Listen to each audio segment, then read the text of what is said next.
Welcome everyone to our introductory series on how to get up and running and how to play Spearhead at home. Everything you sort of need on all the basics of all the rules. So let's kick off with some of the pretty essential stuff to the game. Ideally, you're going to need dice. What we mean by dice, literally any old dice. These are just 10 white dice. If you've got plenty of Monopoly boards, you can literally take the dice out of there. It literally doesn't matter about the dice. Games Workshop sell various nice ones if you want to try and get them, but it generally doesn't matter. We're going to recommend you have at least 20, and ideally you have 2 different sets. Brilliantly on Amazon, you can get a set like that, loads of different colours. There was 200, and I'm pretty sure it cost me £5. So there's plenty of stuff out there. Again, doesn't need to be fancy. Secondly, you're going to need a tape measure.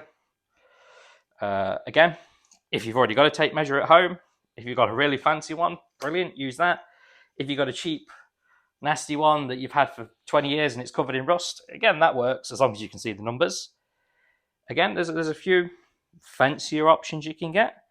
Games Workshop tend to do things like this. And these are brilliant because that's 3, that's 2, that's 1. All of those numbers will be very important, as you'll learn later as we explain. They also have 9 inches and 6 inches and things like that. Again, those aren't necessary. You just need a tape measure. To be able to play the game, you're going to need the board. The older one, Fire and Jade, which is the original Spearhead, you can probably get on eBay much cheaper now. People selling it on. The newer one, Sand and Bone, that's a bit newer, so you might struggle, but you can get it at discounted places from various websites. With that, you typically get the board, these terrains, which is required for the game, and then most importantly, the cards, which, as you'll see in some other videos, are how you play the game, how the game works. Obviously, the other really important thing is you need an army. Or in our case, several armies. Or yes, if you really want to go overboard, you can get like all 30 of them. We don't quite have all 30 of them, but we have a few. Again, various boxes you can buy. You just want to buy anything from Games Workshop that literally says Spearhead in the title. That will come with everything you need for that army. And they are normally at a better price than if you buy the model separately. Yeah. You normally get a good discount, so they're always worth buying. And then you'll also need a set of the rules. So you can get the book, which comes with all the rules. The problem with books, like anything, it's printed, it's instantly out of date. And they have been really good at updating the rules for Spearhead as it's gone along. So we recommend getting the app. The app has got all the rules for every single army, all free at the moment. Fingers crossed it stays that way, which is good.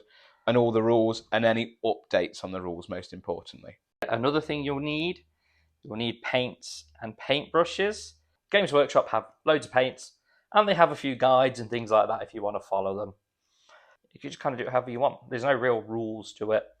So some armies are just clip them out and put them together and these fit. Some you'll need glue. So that's all you really need is a pair of clippers and then the glue. Time scale. Once you have done your first games, you'll speed up, but I'd probably give yourselves about 2 hours time for your first game, just while you're reading your rules, getting to know what your army does, and also confused about what exactly some of the rules do. You'll need to be researching our videos to find out what to do. So factor yourselves in 2 hours. And then as you play, you'll probably get more the hour and a half mark, even maybe just over an hour. And then one thing it might be nice to have is just a pen and paper to mark out your scores as you're playing, to count down when you're doing your cards. But there are apps that also do that for you that makes it easier. So again, we'll put some descriptions for options for those. Then that's it. That's everything you need to start the game. Maybe in the description we'll maybe put a list so it's a bit easier to read. Maybe we won't, and this bit will get cut out. Who knows? Hopefully this video has helped you understand everything you need, and it's nice to get you into the game. We love playing Spearhead, so we hope you enjoy it too. We hope you've enjoyed that video. If you've got any questions related to anything Spearhead, drop us a comment and we'll get back to you so you can get on the table rolling those dice. And get ready for the ultimate disappointment of rolling lots of ones. Yeah, well, yeah.